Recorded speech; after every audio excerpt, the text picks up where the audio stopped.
प्रणाम, नमस्कार। हम सब छी मधुबनी लिटरेचर फेस्टिवल के पेज पर और हम छी सविता। बहुत क्रांति भऽ रहल छै, बहुत रास क्रांति भऽ रहल छै और ओहि क्रांति के जे छै से जे नया डेफिनेशन छै, इनफैक्ट क्रांति के जे नव प्रारूप छै, नव ओकर स्वरूप छै, ओकरा गढ़ल जा रहल छै, नव नव मानक गढ़ल जा रहल छै। अहाँ सबके लागि रहल हैत जे एहन किछु देखाइ नहि पड़ि रहल छै, एहन किछु सामने नजर नहि आबि रहल छै, तैयो ई एते पैघ पैघ बात केने जा रहल छथिन। नहि, नजर आबि रहल छै, नजर आबि रहल छै, देखाइ पड़ि रहल छै। बाहरसँ लऽ कऽ जतेक प्रदेश, प्रदेशसँ बाहर और खास कऽ कऽ जे लोग नोटिस कऽ रहल छथिन, जे हमर सबके एकटा बहुत पैघ अवसादपूर्ण जे छै से एकटा पर्सपेक्टिव रहै जे मिथिला मने दरिद्र, मिथिला मने दरिद्र छिमैर। ओहि दरिद्र क्षेत्रमे जे सबसँ पैघ आ सबसँ बेसी जे आवश्यकता रहै, ओ आवश्यकता छै ओकर दरिद्रीके दूर करैके। ओ दूर केना हेतै, ओ दूर करैके उपाय की सब छै, रास्ता की सब छै, कियाकि सबके ई बुझल छै जो करैके छै, एकटा मुकाम तक पहुँचैके छै जतऽ हमसब कहै छियै जेकरा प्रॉस्पेरिटी जे छै से आनैके छै। ओकर रास्ता की हेतै, केना हेतै, ई एकटा कठिन सवाल छै। कठिन सवाल सेहो छै, कठिन रास्ता सेहो छै, पर हेतै और जरूर हेतै। तही परिप्रेक्ष्यमे और तही संदर्भमे जे छै से बिना क्रांतिके नहि हेतै। क्रांति कहै छै जहन बहुत आमूल परिवर्तन जे छै से आनल जाइ छै, तऽ ओहि अवस्थाके हमसब अमूमन क्रांतिके नामसँ जे छै से बुझै छियै या जानै छियै, एड्रेस करै छियै। तऽ मिथिलाके अर्थव्यवस्थामे क्रांति आबि रहल छै, आबि गेलैए और आरो एतै। के सब छथिन जे क्रांतिके तय कऽ रहल छथिन, क्रांति आनै लए प्रतिबद्ध छथिन। क्रांति आननाइ कते मुश्किल छै, कतेक कठिन छै या नहीं कठिन छै। हमरा सबके पास एसेट्स की अइ, हमरा सबके पास जकरा कहै छै लेनिन कहने रहथिन जे विश्वके सब मजदूर एक भऽ जाओ, अहाँके पास लूज करै लए, अहाँके पास खोय लए किछु नहि अपन चेनके अलावा। तऽ हमरा सबके पास जे हमसब रिस्कके बात करै छियै जहन जहन एहि क्रांतिके आनैमे, तऽ रिस्क फैक्टर्स की सब छै हमरा सबके पास, कथी कथी जे छै से क्रांतिके आनैके प्रयासमे हमरा सबसँ छूटि सकै छै, ई सब सबटा सवाल छै, बहुत रास सवाल छै।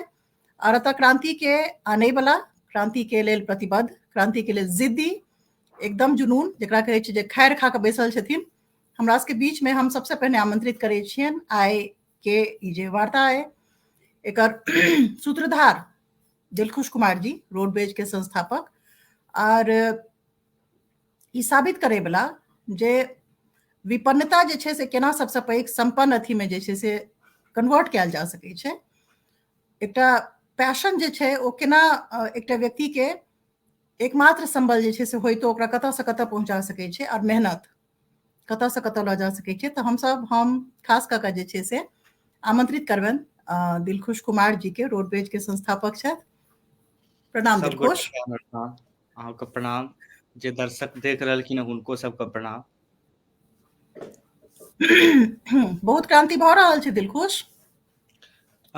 हमरा लागै छै जे एखन ई शुरुआत छियै, बहुत सारा दिलखुश के निकलऽ पड़तै मिथिलासँ। एकटा दिलखुश किछो नहि कए सकैए, बहुत छोट चीज छियै। जखन बहुत सारा दिलखुश घर घर से निकलतै ना, तखन जे मिथिलामे जे रिसोर्स छै, एकटा हमसब कहै छियै ने जे हमरा सबके ओहिठमा, हम सहरसा से आबै छियै तऽ ओहिठाम बाढ़ि आ बेरोजगारी, इएह दूटा चीज बेसी मात्रामे छै। या अगर कहल जाय तऽ मिथिला बिहारमे मजदूर आ ब्यूरोक्रेट्स, इएह दूटा छै। या जे एकटा स्मार्ट वर्क करै वाला लोग जे बहुत दूर जाके बैसल छै, अपन दिमाग से पूरा दुनिया के चला रहल छै। एकटा मजदूर छै कि अलग अलग शहर में जाके ओ शहर के बना रहल छै अपन पसीना से।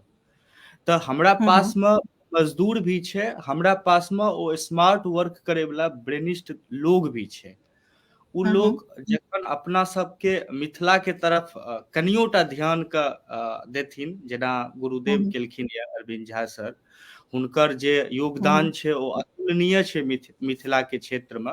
जे हमरा सब एहन बच्चा के जकरा एकटा कोयला बुझल जाइत रहे, मतलब ओहिठमा आसपास सोसाइटी में, हुनका तराइस के हीरा बनाबे के प्रयास कए रहल छथिन। एहन एहन दिलखुश ढेरिक छै पड़ल मिथिला में, जकरा कि केओ गुरु, ककरो गुरु के अभाव छै आ ककरो सही मार्ग नहीं भेट रहल छै। तऽ सर एहन लोग जे छथिन ओ सब अगर मिथिला के तरफ कनियोटा अपन ध्यान के एक आँखि कनियोटा खोलि दै छथिन ने, कहै छै ने महादेव के तेसर आँखि जहन खुलै छै तऽ बहुत पैघ तांडव होइ छै। तऽ ओहिठमा जतेक प्रतिभा वाला लोग बाहर में छै, ओ सब अगर मिथिला के प्रति कनियोटा अपन आँखि खोलि देथिन तऽ उद्योग के क्षेत्र में तांडव हेतै मिथिला में, कियाकि ओहिठमा प्रतिभा के कोनो अभाव नहीं छै। तब अहाँके ई जे तांडव वाला प्रपोजल है, तांडव पहिल बेर आकर्षक लागि रहल छै सुनै में। तऽ हम मिथिला एंजल नेटवर्क के जे फाउंडर छथिन, हमर सब गोटे के प्रिय गुरु एक तरीका से, हुनका हम जे छै से आमंत्रित करै छियनि आ तकर बाद जे छै से बातचीत बढ़तै। बहुत रास मुद्दा सब छै। हम स्वागत करै छियनि श्री अरविंद झा सर के हमर सबके वार्तालाप में। प्रणाम। प्रणाम प्रणाम मैम, दिलखुश जी की हाल? हम सब ठीक छी बिल्कुल, बाकी दिलखुश कहता अहाँ केहन छी? हम ठीके छी, मतलब दिलखुश तो बहुत बहुत पैघ पैघ बात सब कह देलखिन, हमरा तो लाजे आबि रहला। तऽ हम सबसे पहिने जे छै से दिलखुश के जखन नव जकरा कहै छनि प्रयास छनि या नव जे एकटा ऊंचाई के जे छै से पहुँचलथि है दिलखुश आर आगू लागल छथि, जे शार्क टैंक में हिनकर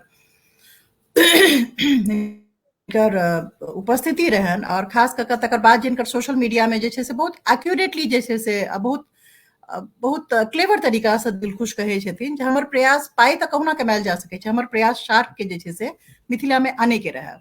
पर आइ हमर प्रपोजिशन जे छै से दुनू गोटे से, अहाँ दुनू गोटे उपस्थित छी, गुरुदेव और हुनकर शिष्य दुनू गोटे उपस्थित छी। हमरा लागि रहल है जे हम अहाँ के एहि उपलब्धि में या दिलखुश के रोडवेज के एहि उपलब्धि में शार्क टैंक तक जाय में, शार्क के मिथिला में आने में, अर्थव्यवस्था में परिचय करावे में हम एकटा दोसर संभावना देख पाबि रहल छियै। ओ संभावना छै जे अहाँ दुनू गोटे स्वयं जे छै से हमरा एपियर एहन भऽ रहल अइ जे एकटा जे शार्क के जे एकटा मतलब छै, ओ हालांकि नेगेटिव कोनोटेशन छै जे शार्क जे छै से खून चूसै छै, पर ओतै ओकर दोसर कोनोटेशन छै जे बहुत एग्रेसिव छै। शार्क जे छै से बहुत एग्रेसिव छै। यूजुअली या जनरली जे मैथिल सबके देखल जाइ छै या बुझल जाइ छै या परसीव कयल जाइ छै, या हमसब छियै ओहिना सुतल छी बियाह होइया टाइप के एकटा जेंटल कम बाजे वाला, कम एजर्ट करे वाला, नॉन एग्रेसिव जे छै से स्टैंस के संगे हमसब परसीव कयल जाइ छियै। पर जेना हमरा लागि रहल है, या बहुत क्लोजली हम अहाँ सबके फॉलो करै छी और देखै छी, बहुत एग्रेसिव एकटा जे छै से अहाँ सबके जेना लगैया जे नाउ और नेवर वाला जे एकटा स्टैंस है दुनू गोटे के, मने हर समय प्लानिंग, हर दिन किछु नया, मतलब नेशनल मीडिया के तो जेना लगैया दिलखुश जे छै से एकदम कंघाड़ि देलखिन है। लेटेस्ट एखन जे अहाँके बिजनेस स्टैंडर्ड में जे छै से अहाँके new kid in the block जे छै से घोषित कयल जा रहल है। दिलखुश बहुत बहुत बधाई। जते बेर देखै छी, जते बेर सुनै छी, पढ़ै छी अहाँके बारे में, करेजा जुड़ाइया। ई एग्रेसिव स्टांस लऽ कऽ जे छै से अहाँ सब जे आबि रहल छियै, परिवर्तन के, क्रांति के बात करै छियै, मतलब एकर स्रोत की है और उद्देश्य की है? सबसे पहले हम दिलखुश के कहबन, फिर अरविंद सर पर जे छै से एड्रेस कऽ सकै छथिन। दिलखुश। कतौ पढ़लिए रहा जे लिखल रहे जे आवश्यकता ही आविष्कार की जननी है। तऽ ओ जे एकटा सफल होय के भूख छै ना, वह एग्रेसिव कए रहल छै। चूँकि पाछाँ किछो रहै नहि, हमरा लागै छै जे बहुत ही पुअर बैकग्राउंड रहे हमर, तऽ हमरा हमेशा भूख छै किछु बनाबै के, किछु पैघ बनाबै के। ओहि भूख में अगर हम सक्सेस होइ छियै ना, तऽ हमरा सन बहुत एहन बच्चा छै जे बिहार में, मिथिला में, जकरा पास में एकटा सपना छै, ओ सपना के ओ साकार करे के लेल प्रयास करे छै, लेकिन हिम्मत एलाउ नहीं करे छै जे ओ प्रयास धरातल पर लए कऽ आबे। तऽ चूंकि दुनिया बहुत तेजी से बढ़ि रहल छै, तऽ हमरो सबको वही गति में बढ़य पड़तै। तऽ एतबा दिन जे हमर गति बहुत कम रहे, ओकर रीजन रहे जे हमरा नीक गुरु नहीं रहे हमरा पास में, नहीं नीक राह दिखाबे वाला केओ लोग रहे। जहिया से सर एलखिन ये ना, तऽ हमर कॉन्फिडेंस लेवल 100x बढ़ गेले है। मतलब आब हमरा लागे छै जे नहीं, हम नहीं डूबेंगे, क्योंकि हमको खींच के निकालने वाले मेरे साथ, मेरे आगे खड़े हैं। तो वो जे एकटा वाइब अंदर से आबै छै ना, ओहिमे मतलब काज करे के एक अलग मजा आबै छै। दोसर चीज छै ना, जे पहला एठमा की रहे ना, लोग अगर फेल्योर होइत रहे तऽ बड़ा शर्मिंदगी महसूस होइत रहे। आब हम सब फेल्योर के भी एंजॉय करे छी, कियाकि वो एकटा सीख दे के जाय छै। मतलब एकटा जे कोनो चीज अगर बना रहल छी हम खिलौना ही, तो ओकर बेहतर आकार हम जी तखने दे सकै छी 3-4 बेर ओ फुटतै। तऽ पहिला जब फुटैत रहे ने तऽ लोग नाराज होइत रहे, लोग की कहत है देखी तऽ नहीं भेलै एकरा बुता। लेकिन आब लागे छै नहीं फुटतै, लोग की कहतै से मतलब नहीं छै, फुटतै तऽ फेर हम आर बेहतर बना सकै छी। तऽ ई कॉन्फिडेंस सर से एलैया, हुनकर अनुभव से एलैया, हुनकर मार्गदर्शन से एलैया। वो हमर जीवन के सबसे पैघ पॉइंट छियै। एकदम ग्रोइंग टर्म्स में जे छै से सर के बात भ रहल छै। अब सर से सवाल छनि, प्रश्न छनि, या जस्ट थिंकिंग लाउड कि मेंटर आर जे स्टार्टअप के जे फाउंडर छथिन हुनकर एकटा पुनर्व्याख्या जेना लागि रहल छै अहाँ कऽ रहल छियै, केना देखै छियै एकरा? जी दिलखुश, बहुत बहुत धन्यवाद, बहुत बहुत काइंड वर्ड्स अहाँ कह रहल छी एखन। देखियौ अहाँ जे कहलिए जे एकटा एग्रेशन किया छै, एग्रेशन के सोर्स कतऽ से आबि रहल छै, तऽ हमर अपन पर्सनल जर्नी में हमरा बुझाइया कि हम ऑलमोस्ट 30 साल ऑलमोस्ट मिथिला से दूर रहलिए। और स्थिति परिस्थिति एहन छलैया कि बाबूजी चलि गेल छलखिन, हम कॉलेज में छलिए, घर के जिम्मेदारी छलै, तऽ एकटा पूरा हेड्स डाउन फोकस छलैया कि कोनो तरह से अपन फैमिली के बनावा के, कोनो तरह से स्ट्रेंथ बनावा के, जे हमर अपन ट्रेनिंग छला IIT खड़गपुर के, ओकरा हम टोटली केना एक्सप्लॉइट कर सकै छी जी। ओहि फोकस में बिल्कुल हेड्स डाउन जेना काज करे के होइ छै। अहाँ काज कर रहल छी 8 घंटा 10 घंटा 12 घंटा काज कर रहल छी, और कतौ अहाँ के पास स्पेस नहीं किछु देखे के लिए। 2011 में जखन हम पहली बार बहुत दिन बाद ऑलमोस्ट 28-29 साल बाद गाम गेलिए, और नानी गाम हमर रहिका में मधुबनी में, ओतऽ अर्थक्वेक जे आयल छलै, अर्थक्वेक में जे घर सब छलै से खसि पड़ल छलै। तऽ एकटा जे इमोशनल अहाँ के एकटा फीलिंग अबैया कि अहाँ के जे बचपन के एकटा स्मृति है वो टूट गेलै, बस एकटा ध्वस्त हो गेलै एक तरह से। अहाँ के मन में एकटा छवि छलै कि एतऽ घर छलै, एतऽ नानी बैसल छलखिन, एतऽ हम सब ई करै छलै, वो खत्म हो गया। मतलब अहाँ के एक तरह से मतलब जमीन खिसक गेल नीचा से कि अहाँ बिल्कुल जमीन से कटि गेलहुँ। अब वएह सेहो भेल जखन हम देखलिए कि जे गाम के हालत छै, जे इकोनॉमी के हालत छै, जे अर्थव्यवस्था के हालत छै, जो नौकरी के हालत छै, तऽ जे समृद्धि छलैया, जे एकटा कल्चर छलैया, जे एकटा हाव भाव छलैया, जे एकटा रहन सहन छलैया, ओहो खत्म भऽ गेल छलै, ओहो ध्वस्त भऽ रहल छलैया। तऽ एकटा मन में एकटा फियर छला कि जेना कि घर ध्वस्त भऽ गेलै, ई कल्चर सेहो ध्वस्त भऽ जेतै, हम सब बाहर गोटे चलि जेबै, हम सब एकटा डिस्ट्रीब्यूट भऽ जेबै, आ सब केओ दिल्ली बॉम्बे सब जगह US UK में सब सेटल भऽ जेबै, तऽ एतऽ के जे कंसिस्टेंसी छलैया, एतऽ के जे लाइफस्टाइल छलैया, ओकर की हेतै? तऽ एकटा मन में ओतऽ से शुरू भेल। बहुत सब कहै छलै कि अहाँ तऽ मतलब गाम छलहुँ ने, अहाँके तऽ बुझलो नहीं, हम तऽ गाम में रहलो नहीं छी, तऽ अहाँ के सडनली मतलब हृदय परिवर्तन केना भऽ गेल? तऽ हृदय परिवर्तन ओ एकटा जे लाइफ चेंजिंग एकटा एक्सपीरियंस होइ छै, ओहिसँ होइ छै। अहाँ के स्टेज ओहि समय में एहन छला कि अहाँ किछु कऽ सकै छलहुँ हैं, अहाँ के एक्सपीरियंस छला। तऽ तखन जखन हम देखऽ लगलिए कि की कयल जाए, बहुत सब लोग से बात केलिए, दिल्ली में से बहुत सब लोगों से बात केलिए, सब जगह बात केलिए, आ तखन बुझायल कि नहीं, एंटरप्रेन्योरशिप जे छै, या हम स्टार्टअप के जे काज हम केलहुँ 2008-7 से हम सब कर रहल छलिए, NASSCOM के थ्रू नेशनल लेवल पे कर रहल छलिए, ओकरा हम सब मिथिला में दऽ सकै छी। आ जे युवा छथि आइ के, हुनका हम सब एक सपोर्ट सिस्टम बना सकै छी।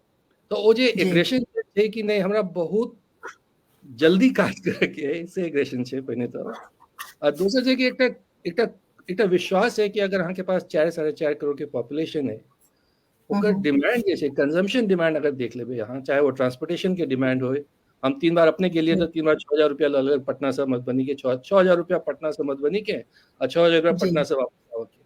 तो एखन दिलखुश कहल कि वन वे फेयर पे काम करऽ चाहे छी, तो हम इमीडिएटली कहलिए तो बहुत बढ़िया आइडिया है, तो सबके मतलब भऽ जेतै। अब ओहिमे छै कि अहाँ के शुरुआत की हैत नहीं हैत, रिस्क हैत, टाइम लगत, पाई लागत, सब वो सब इंतजाम भऽ जेतै, लेकिन आइडिया में दम है। मतलब अहाँ के प्रॉब्लम एते है कि अहाँ वो प्रॉब्लम सॉल्व कर लेबै तऽ लोग के फायदा भऽ जेतै आ समाज के फायदा भऽ जेतै, आ भऽ रहल छै।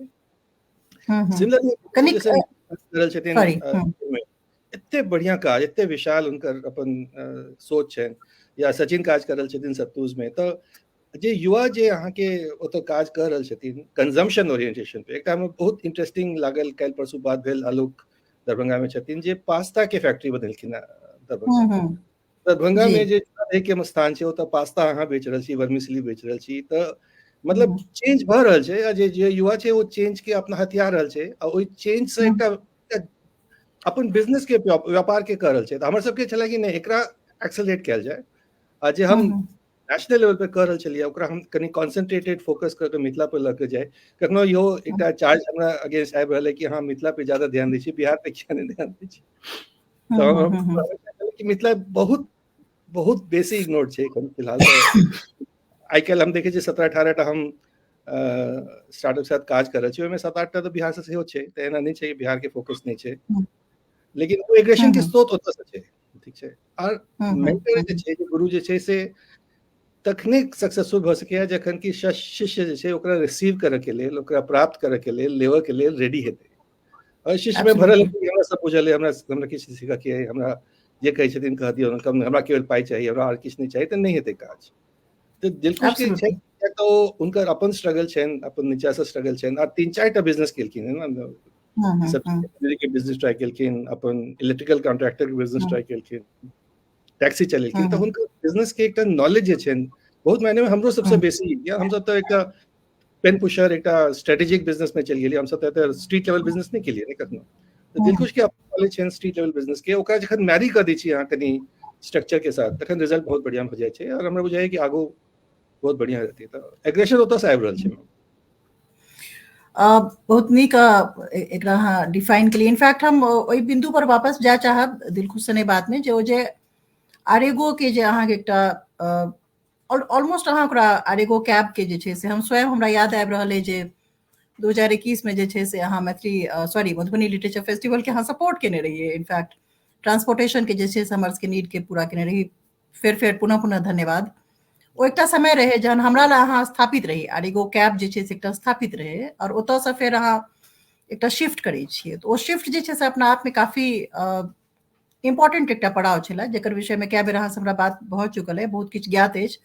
पर ओहि विषय में फेर जे छै से हम ओतऽ वापस आयब। मीनवाइल हमरा सबके संग में उदय चंद्र झा विनोद हमर सबके बहुत आदरणीय लेखक छथि, बहुत प्रिय छथि हमर, ओ जुड़ल छथि। ओ कहि रहल छथि जे स्वागत कऽ रहल छथि।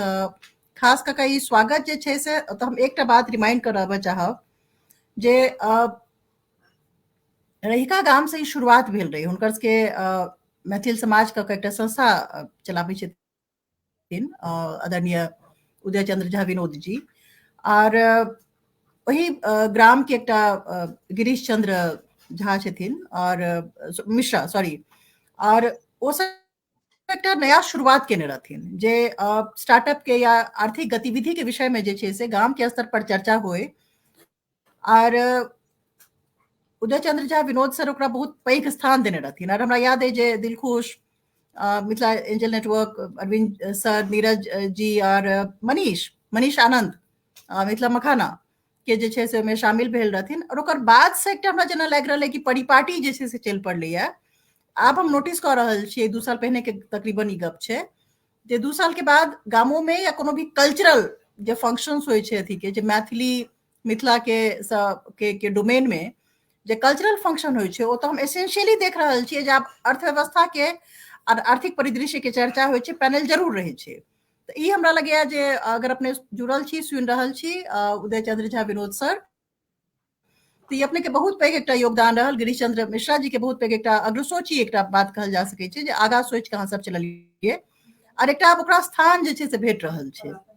बहरहाल फेर हम वापस दिलखुश के पास जाय चाहब जे दिलखुश अहाँ आरेगो कैब के एकटा स्थापित कऽ चुकल रहिए, एकटा मुकाम पर रहे, और ओतऽ से फेर जे छै से रोडवेज के तरफ गुरुजी भेटै छथि अहाँके और शुरुआत होइए। रिस्क लेके डर नहीं लागल रहे? एहि दुआरे डर नहीं लागलै जे चूंकि जे परिवेश में हमर पालन पोषण भेलै, ओहि परिवेश में मतलब कहियो ई मन में नहीं एलै जे हमर लोग क्यों रिस्पेक्ट करैया या हमर परिवार के लोग क्यों इज्जत करैया। पप्पा ड्राइवर रहे तऽ ड्राइवर के कोन हिसाब से समाज में कुर्सी भेटै छै ओ सब बढ़िया जकाँ जानै छियै। तऽ ई डर तऽ नहीं रहे जे डूबि जेबै तऽ लोग की कहत, लेकिन एतबा कॉन्फिडेंस काज कए कऽ आबि गेलै रहे 5 साल में जे हम बहुत पैघ बना सकै छी। पैघ तखने बना सकै छी जखन अहाँ अपन कस्टमर के प्रॉब्लम के सॉल्व करबै। हम हमेशा एकटा चीज कहै छियै जे जतेक भी स्टार्टअप पैन इंडिया अगर काज कए रहल छै ना तऽ सबके एकटा कॉस्ट होइ छै, कस्टमर एक्वाजिशन कॉस्ट ओकरा कैक कहल जाइ छै, ओहिमे सबके बहुत हाई रहै छै कैक, लेकिन हमर कैक जे छै वो बहुत कम छै। तऽ हम हमेशा कहै छियै जे अगर अहाँके प्रोडक्टमे दम रहत तऽ अहाँके कैक हमेशा कम रहत। अगर प्रोडक्ट बढ़िया रहे छै, मतलब प्रॉब्लम सॉल्विंग प्रोडक्ट रहे छै ना, तो लोग ओकरा तुरंत एक दोसर के रिकमेंड करब शुरू कए दै छै। हम देखलिए पिछला 1.5 साल में हमरा सबके इंडिया से जे बाहर लोग रह रहल छै बिहार के, गल्फ कंट्री में, यूएसए में, ओहि सब जगह हम पहुंच गेलियै, रोडवेज पहुंच गेलियै। ई तखने संभव भेलै जखन ओहिठाम के कम्युनिटी से केओ एक आदमी यूज केलकै, ओ सबके रिकमेंड कए देलकै। तऽ हमरा ई चीज लागैत रहे जे नहि, जखन अहाँ प्रॉब्लम सॉल्व करबै, ओहिठाम हम वएह करैत रही जे ओला कऽ रहल छै, जे ओहिठाम मेट्रो सिटी में विशेष किछु हम नहि करैत रहियै। लेकिन एहिमे वन वे में रिस्क रहै, कियाकि बाजार ओतेक पैघ नहि छै जे मधुबनी अगर गाड़ी गेलै तऽ 2 घंटा बाद तुरंत आबिए जेतै। भए सकैए ओकरा अगला पैसेंजर के 50 किलोमीटर दूर से उठाबऽ पड़े, तऽ लेकिन बाजार तऽ ककरो बनाबऽ पड़तियै। तऽ टैक्सी के जे मार्केट रहे बिहार में वो बहुत छोट रहे, कियाकि टू वे प्राइस सब आदमी अफोर्ड नहीं कए सकैत रहे। लोग के लागैत रहे नहीं ट्रेन के कनेक्टिविटी कनिएटा इनकन्वीनियंस हो, लेकिन ट्रेन लए लेत रहे, बस लए लेत रहे। तऽ हमरा लागलै जे हाँ, अगर एकरा पॉकेट फ्रेंडली कए देल जाए, मतलब आम आदमी के बजट में आबि जाए, तऽ जाहिर सी बात छै बाजार पैघ हेतै। बाजार पैघ हेतै तऽ एम्प्लॉयमेंट भी हेतै आ लोग के एक तरह से फायदा भी हेतै। तऽ मोटिव इएह रहे जे लोग के प्रॉब्लम को सॉल्व कए कऽ टैक्सी उद्योग के पैघ करी बिहार में। आ कहीं ना कहीं आब लागे छै जे रोडवेज फर्स्ट रिकॉल ब्रांड बनि गेलै है इंटरसिटी में। आ ई फक्त होइ छै जे बहुत कम समय में 18 महीना के पीरियड में रोडवेज फर्स्ट रिकॉल ब्रांड बनलै है ट्रांसपोर्टेशन में। अब एक बेर फिर हम अहाँ के मेंटोर के तरफ जा चाहब जे मार्केट रिसर्च छै, जहन दिलखुश ई प्रस्ताव या फिर ई सुझाव जे छै से हुनकर रहन, एकटा एक्सपीरियंस सेहो अहाँ देखलियन, एकटा रिस्क टेकिंग फैक्टर जे छै से डेफिनेटली अहाँ जे छै से बहुत रास बात गौर केने हेबन, जहन अहाँ हुनका एडवाइस केने हेबन जहाँ वेल गो हेड रिसर्च के लऽ कऽ या फिर जे लोकल नीड छै ओकरा लऽ कऽ अहाँ सब केना एकर असेसमेंट के मेथड की है, या कतेक साउंड है या अनसाउंड है वो मेथड? देखो जेना वो कहलखिन कि ट्रांसपोर्टेशन के डिमांड तो चाहिए, और बिहार में हम देखबे खास करके तो ट्रेन के व्यवस्था बहुत बढ़िया नहीं है, बस के व्यवस्था बहुत बढ़िया नहीं है। तो इंटरसिटी ट्रैवल हेतै के, इंटरसिटी ट्रैवल तो रोड से हेतै, ओहि में अहाँ फेर दऽ रहल छी, और अहाँ के दर भऽ रहल है। तो अगर क्यों ओहि में अहाँ के 60% 70% कॉस्ट या 40% कॉस्ट सेव कर देत, तो डेफिनेटली अहाँ ओकरा तरफ अट्रैक्ट भऽ जेबै। अहाँ के केवल जानकारी हो चाहे कि नहीं वन वे फेयर सेहो अवेलेबल छै। आज हम सब देख रहल छी कि जे सबसे बेसी गैर दिलखुश जी के या रोडवेज के पड़ रहल छै कि हम अहाँ गाड़ी नहीं दऽ रहल छी, हमरा दू टाइम फेयर में पाई दऽ के जाय पड़ल। तो वो एकटा कस्टमर के फ्रस्ट्रेशन छै कि अगर हमरा पास रोडवेज के सर्विस भेट जेतै तो हम पाई बचा लेतो कनी। हमरा सबके अर्ली स्टेज में की देखे छै, अर्ली स्टेज में देखे छै कि आइडिया में कते दम छै। आइडिया में जेना कि मान लिया मनीष जी के आइडिया छै कि 2000 करोड़ के मंथली के मधुबनी खास में एक डिमांड है मसाला की, तब मसाला हम बना, तो बहुत बढ़िया आइडिया है। अगर मसाला बना, अगर 5% ओकर मार्केट गैप अपना कैप्चर करबे तो 100 करोड़ के महीना के यहाँ के व्यापार भ जात होता सर। तो एहन तो कोनो जॉब नहीं है जे यहाँ के 100 करोड़ रुपया के या ओहि में यहाँ के 8% 9% अगर मान लिया प्रॉफिट हो जाए तो 8 करोड़ रुपया प्रॉफिट दे वाला तो कोनो अहाँ के जॉब नहीं है कतो से। ओतो से अहाँ केवल ग्रो कर सके छी। तो एकटा मार्केट साइज छै, बहुत पैघ मार्केट साइज छै, कस्टमर के डिमांड बहुत छै। और दोसर जे एक मिनट हम सर अहाँ के रोकऽ चाहब, अरविंद सर एक मिनट रोकऽ चाहब, जे जेना जे टियर 1 सिटीज छै, मेट्रो सिटीज छै, ओतऽ जे ई असेसमेंट छै, मार्केट के असेसमेंट की छै या फिर ओकर डिमांड की छै, सप्लाई की छै, ई सब सारा के लेल बहुत सारा एजेंसी छै जे करे छै। अमूमन ई एकटा बनल रहे छै जे की रिक्वायरमेंट छै। खास करके टियर 2 और टियर 3 टाउन्स में ई असेस करे के, मार्केट के डिमांड और सप्लाई के असेस करे के कोनो एकटा साउंड मैकेनिज्म नहीं छै।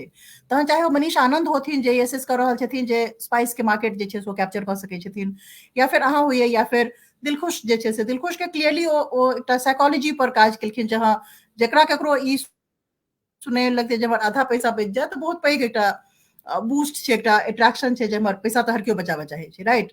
लेकिन मार्केट असेसमेंट अर्ली स्टेज में अहाँ सब केना करै छियै, ओकर खास कऽ मिथिला वाला क्षेत्र में जे छै से की मैकेनिज्म है अहाँके, ते पर हम करी चाहब जे अपने कहिए। दू तीन टा तरीका छै मार्केट एसेस करे के। एकटा तऽ छै कि अहाँ डिमांड एस्टिमेट कर सकै छी कि हम होलसेलर से बात कर मार्केट में बात कर कह सकै छी कि ए प्रोडक्ट के कते डिमांड छै। अगर हमारा मार्केट में मान लिया हमरा दूध के मिल्क डेयरी के प्रोसेसिंग के आइडिया कोनो काज करल छै, अगर हमरा तो बुझल मिथिला में दूध के बहुत डिमांड छै, खोया के बहुत डिमांड छै, लेकिन कते पैघ डिमांड छै। तऽ अगर हम होलसेलर मार्केट में जेबै तऽ हमरा पता चलत कि एतऽ जे छै 1001 करोड़ के 1500 करोड़ के महीना के डिमांड छै। कतऽ से फुलफिल भऽ रहल छै तऽ पता चलै मुजफ्फरपुर से फुलफिल भऽ रहल छै।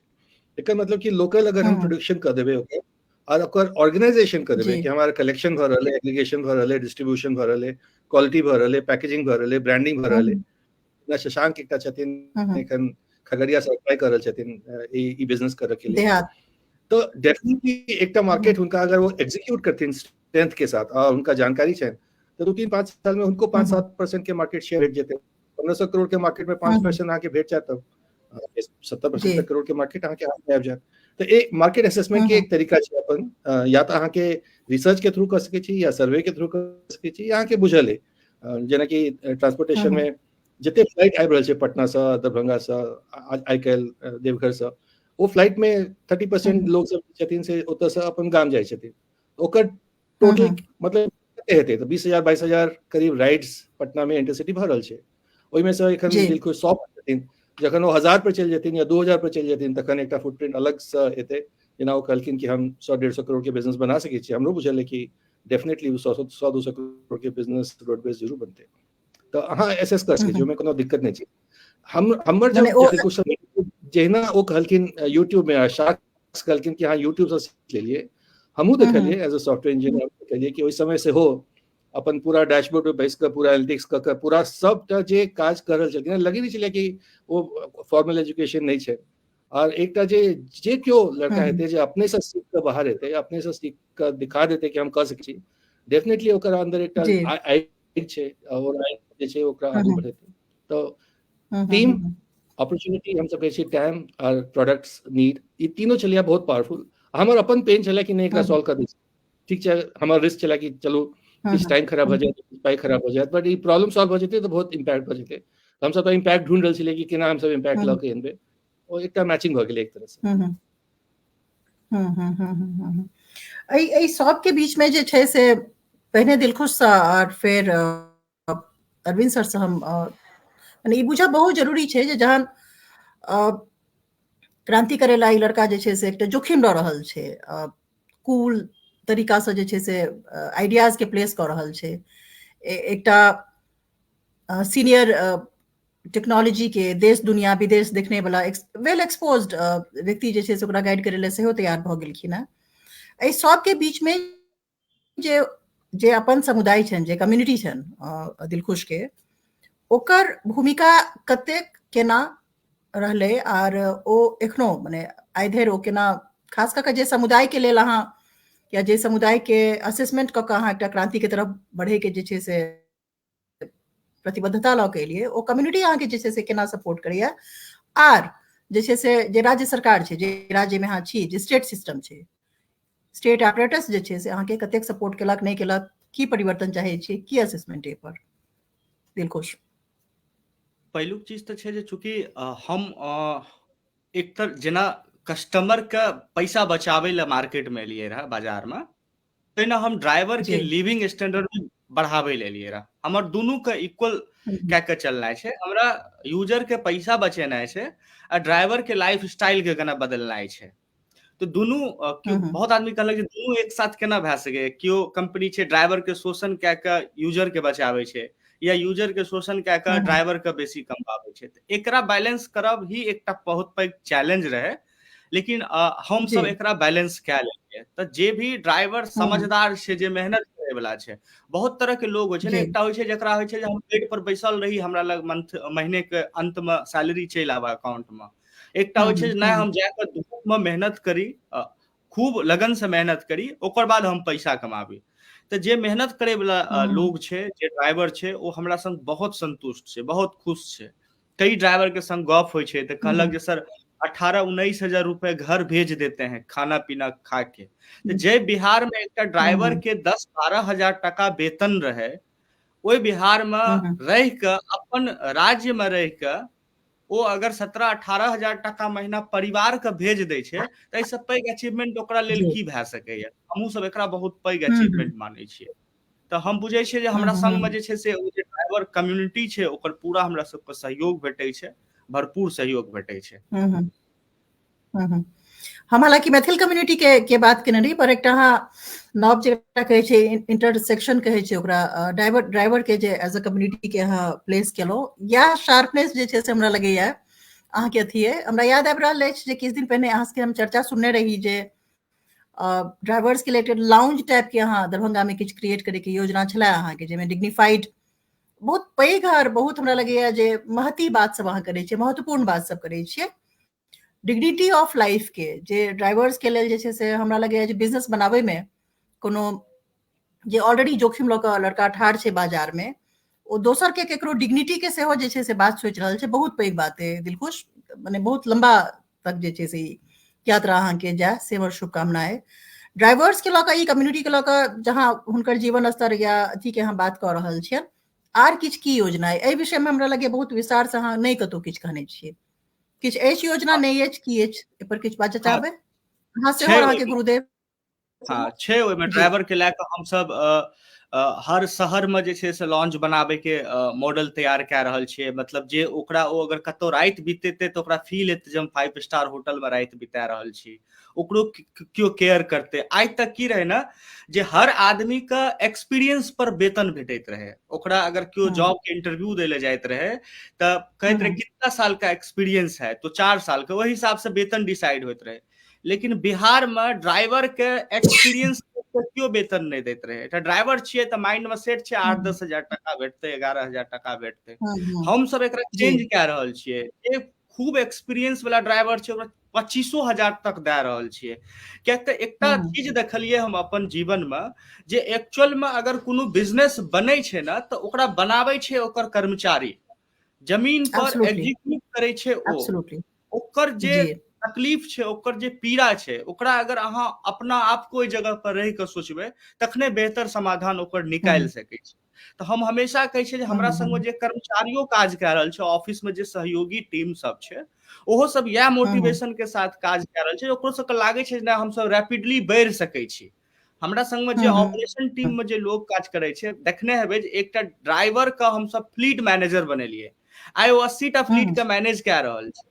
तो ओकरा कखनो कहीं फील हो छै, कहे छै सर हम सोचे ही नहीं थे सपने में जो कभी एक ड्राइवर फ्लीट मैनेजर बनेगा और उसको सारे ड्राइवर आके सर से संबोधन करेगा।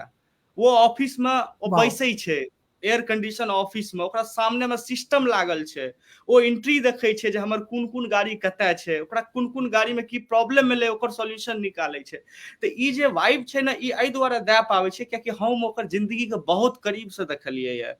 जे एक्चुअल में हम काल परसू एक लड़का आयल रहे हमरा सबके ओहिठमा इंटरव्यू दै ला, 32 साल उम्र रहे।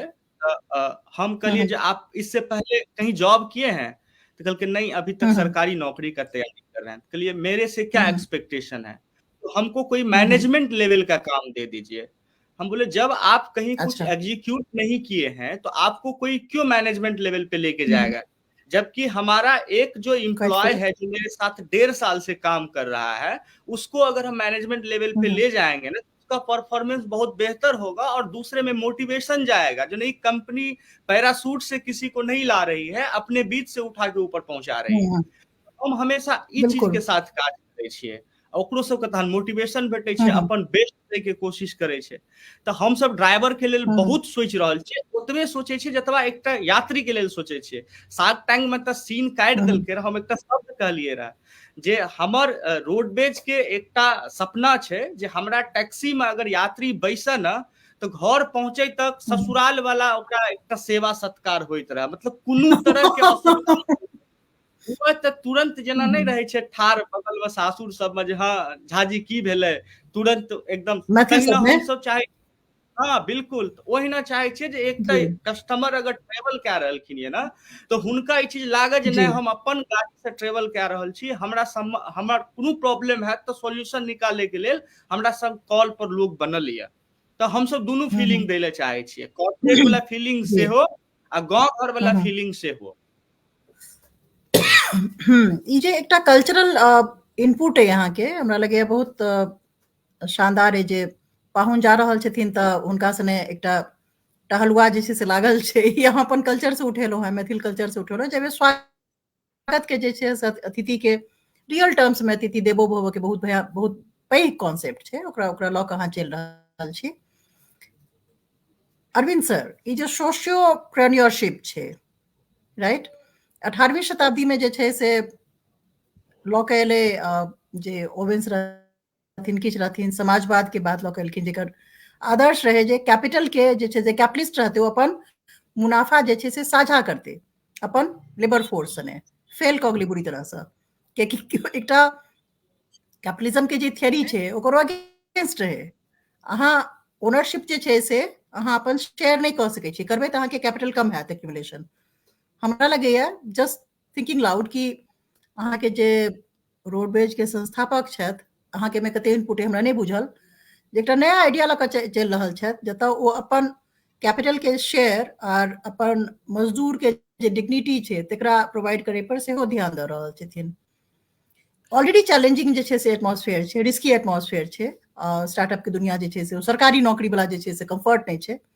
ई जे हिनकर ख्वाब ई जे हिनकर स्टाइल छनि ई जे हिनकर अथी छनि केना देखै छियै एकरा ब्रिलियंट एकटा मास्टर स्ट्रोक छै मतलब अहाँ ई बुझियौ कि अहाँ जे काज केलिए अहाँ कंपटीशन के नाक में दम कर देलिए कि एकटा कंपटीशन जे छै अपन ड्राइवर के छोड़ि दै छै कि अहाँ जाओ कोनो ढाबा पर कोनो लाइन होटल पर ठाढ़ रहू किछु खा लिअ किछु पी लिअ अहाँके सर्दी लागि रहल है पानि है गर्मी है कोनो अहाँके ध्यान नहीं है तो अगर ड्राइवर के लागि जी जेतै कि नहीं रोडवेज में हमर ट्रीटमेंट एकटा डिफरेंट लेवल पे भऽ रहल है तो कोनो ड्राइवर दोसर एकटा तऽ जी चढ़ नहीं हेतै बाहर छोड़ के जेतै नहीं आ बाहर से सबटा बढ़िया ड्राइवर जे छै हम्म, इम्हर आबि जेतै तऽ कॉम्पिटिशन के लिए तऽ बढ़िया एकटा ओ छै अहाँ जे पहिने बात पूछने छलियै ना हम चाहै छी कि कियाक तो इम्पोर्टेंट क्वेश्चन छै दुनू क्वेश्चन इम्पोर्टेंट है अहाँके जी जी जी कि कम्युनिटी के की सपोर्ट जी छै और सरकारी तंत्र के की सपोर्ट छै तो पहिने सरकार के बात करै छी हमरा बुझाइया जी कि लास्ट 2 साल में खास करके डिपार्टमेंट ऑफ इंडस्ट्रीज आ खास करके संदीप हम्म, पौंडरिक जी छथिन एखन एसीएस छथिन जी ओतऽ हुनकर बहुत बहुत जी कंट्रीब्यूशन छै एकटा बहुत पॉजिटिव लीडरशिप छै फ्रंट फुट से खेल रहल छथिन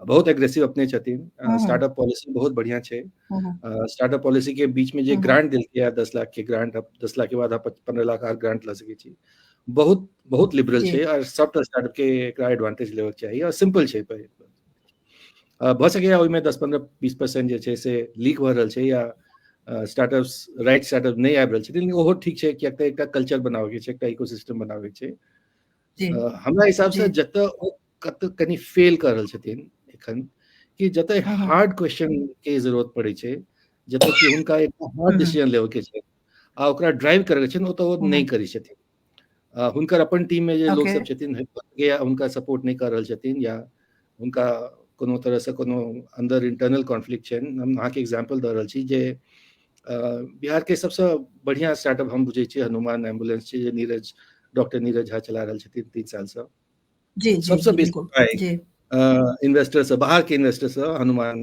उठेने छै और एकटा life saving emergency life saving equipment ambulance के काज कर रहल छै 12-13 टा हॉस्पिटल के पूरा जी का पूरा मैनेजमेंट हनुमान कर रहल छै जी हनुमान के बिहार के बेस्ट स्टार्टअप पिछला साल के 2023 के बेस्ट स्टार्टअप के अवार्ड सेहो भेटलिया लेकिन हनुमान के जे एकटा अच्छा बिहार स्टार्टअप पॉलिसी में मैचिंग ग्रांट छै अप टू 50 लाख के मैचिंग हम्म, ग्रांट छै ओकर डिसीजन जी ऑलमोस्ट 1 साल से पेंडिंग छै तो अर्ली स्टार्टअप में हम्म, अहाँ के कैपिटल जे छै ऑक्सीजन के काज करे अहाँ के ऑक्सीजन नहीं भेटत अहाँ मरि जायब जी तो एक तरह एब्सोल्युटली से बिहार स्टार्टअप जे अपन पॉलिसी के डिसीजन नहीं लऽ कऽ अपन टॉप स्टार्टअप के गला घोटि रहल छै हम पर्सनली ई बात के बहुत जोर शोर से उठा रहल छी लेकिन क्यों कतौ जे कहै छै ने कान पे जू नहीं रेंगे छै कि कतौ कोनो इम्पैक्ट प्रभाव नहीं दिखा रहल छै ई बहुत डिसअपॉइंटिंग छै कि अगर हनुमान डूबि जेतै मान लिअ तऽ केकर नुकसान सबसे बेसी बिहार स्टार्टअप के नुकसान हेतै दोसर बात हम अहाँके कहब दिलखुश के एते पीआर भेलै कि बिहार स्टार्टअप के चर्चा भऽ गेलै सब जगह नाम भऽ गेलै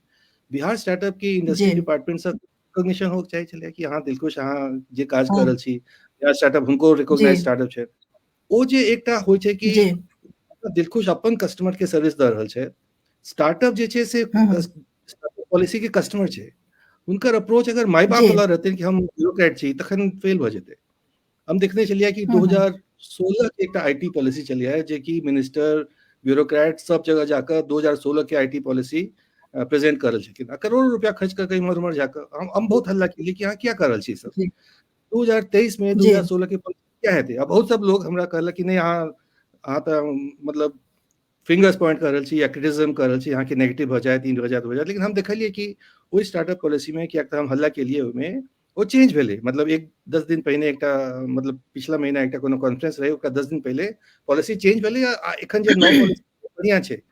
तो गवर्नमेंट के रोल एकटा जी कैटलिस्ट के होक चाहिए, कैटलिस्ट के साथ साथ एकटा संरक्षक के होक चाहिए, एकटा संयोजक के होक चाहिए कि उनका अपॉर्चुनिटी भेटक चाहिए। ठीक छै, अगर अपॉर्चुनिटी भेटतनि सबटा स्टार्टअप छथिन बिहार में, मतलब हमरा बुझाइए 10-15टा स्टार्टअप एहन छै जे नेशनल स्केल पर जा सकै छै। बहुत बढ़िया काज संदीप जी केलखिन है, लेकिन कनिक एकटा जे लास्ट पुश कर देथिन तो सबटा काज बेसी हो जायत। कम्युनिटी जे छै अपन मैथिल कम्युनिटी परहैप्स ओहिमे हमरा कनि बेसी डिसअपॉइंटमेंट है एखन। हमरा बुझाइए कि कियाक तऽ एकटा जे लोग 1980s के जे तांडव राज छलैया, जे एकटा हमसब कहै छी कि एकटा लॉ एंड ऑर्डर के सिचुएशन खराब छलैया, हुनकर एकटा मेंटल जी साइकी जे छै ओ बिहार के अवॉइड करे के छै। अच्छा वो बहुत कंफर्टेबल छथि कि अपन ड्राइंग रूम में बैस कऽ, अपन गोष्ठी में बैस कऽ सबटा नेगेटिव अहाँके सुना देता कि की सब नहीं छै, की सब प्रॉब्लम छै, ग्राउंड लेवल पे की सब छै, लेकिन वो सब अपने से किछ चेंज नहीं करऽ चाहै छथिन, वो केवल क्रिटिसिज्म मोड में छथिन। तो खास करके हमरा बुझाइए हमर डिस्कशन में जे 55 प्लस जनरेशन है, इंक्लूडिंग जे रिटायर्ड जी bureaucrat, retired officer, retired executives, retired corporate जे कि ई पोजीशन में छथिन कि किछ दऽ सकै छथिन वापस, अगला 10-15 साल में इम्पैक्ट दऽ सकै छथिन, वो एखन अपना आप के बाहर रखने छथिन। उदय चंद्र जी के और गिरीश जी के हम बहुत सैल्यूट करे छी कि वो एकटा स्टेप लऽ के एकटा सोशल चेंज कर देलखिन एक तरह से, और वो सोशल चेंज हमरा बुझाइए कि आई लिया कि अहाँ बिना इकोनॉमिक डेवलपमेंट के, बिना स्टार्टअप के मिथिला के कोनो सांस्कृतिक कार्यक्रम में अहाँ सेशन होते नहीं छै।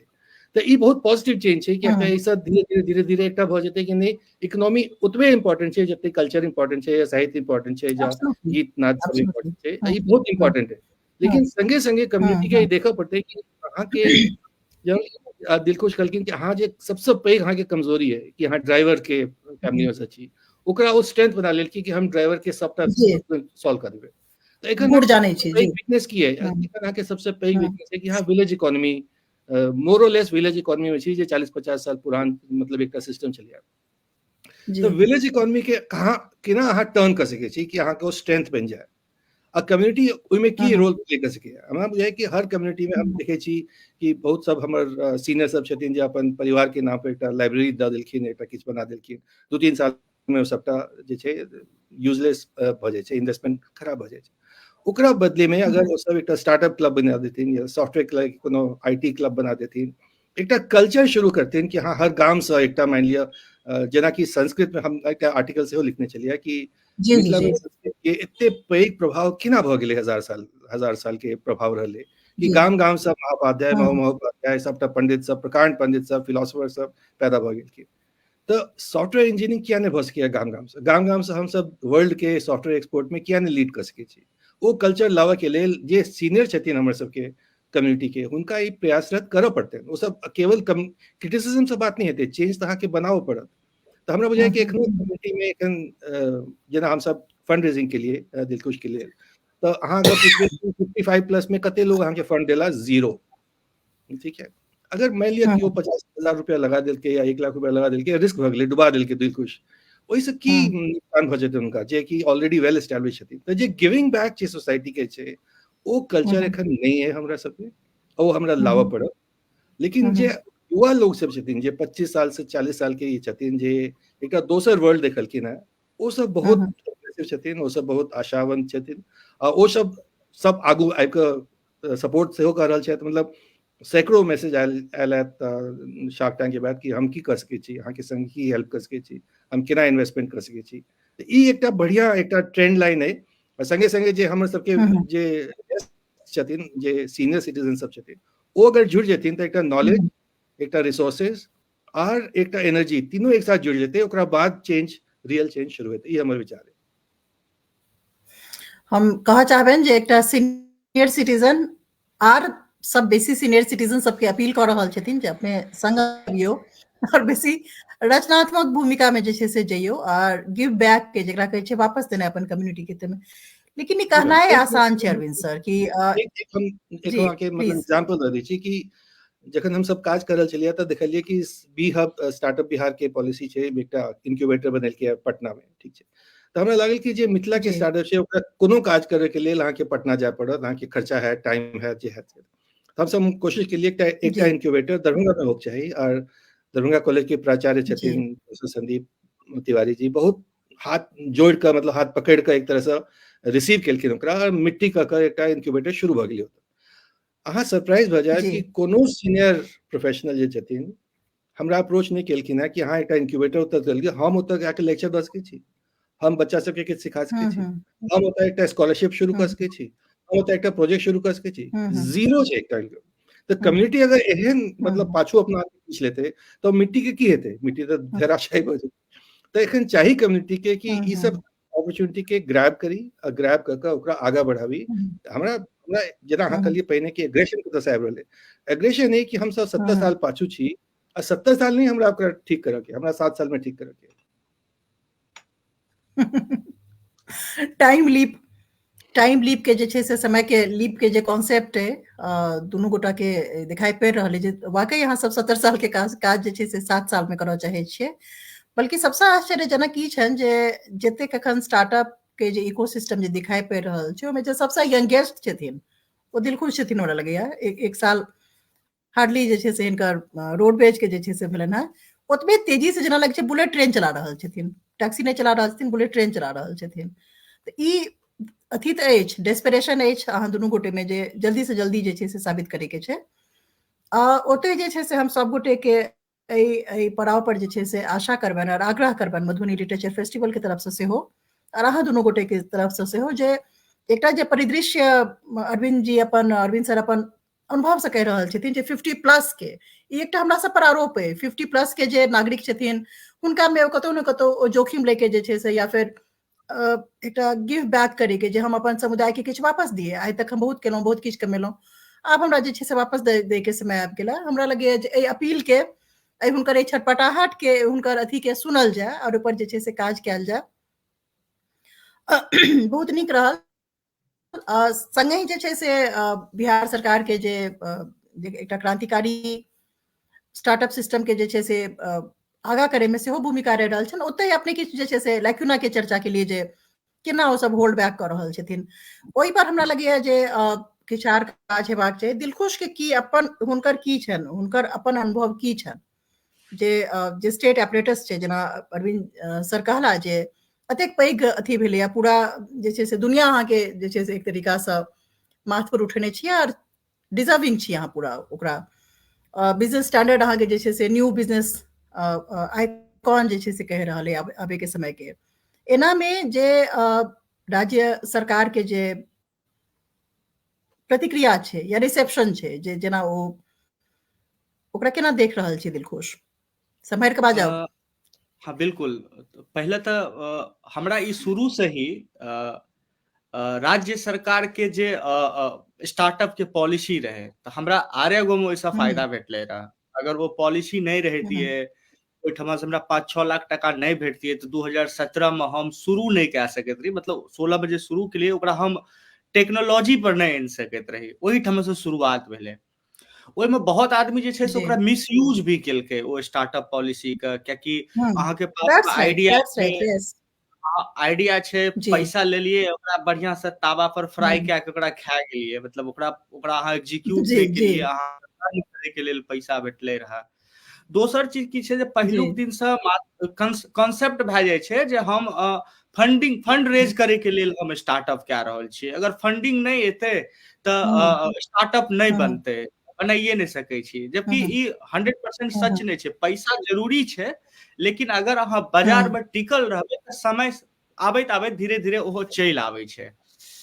हम जे देखलिए एकटा आर्टिकल पढ़लिए जे इजराइल के 90 लाख के आसपास पॉपुलेशन छै आ सॉफ्टवेयर में बनाबे में, सॉफ्टवेयर इंजीनियर में एक्सपोर्ट करे में ओ शायद हमरा लगे छै इंडिया के पीछा छोड़ने छै। कतो हम पढ़लिए रह या सेकंड या थर्ड नंबर पर एहना सन छै।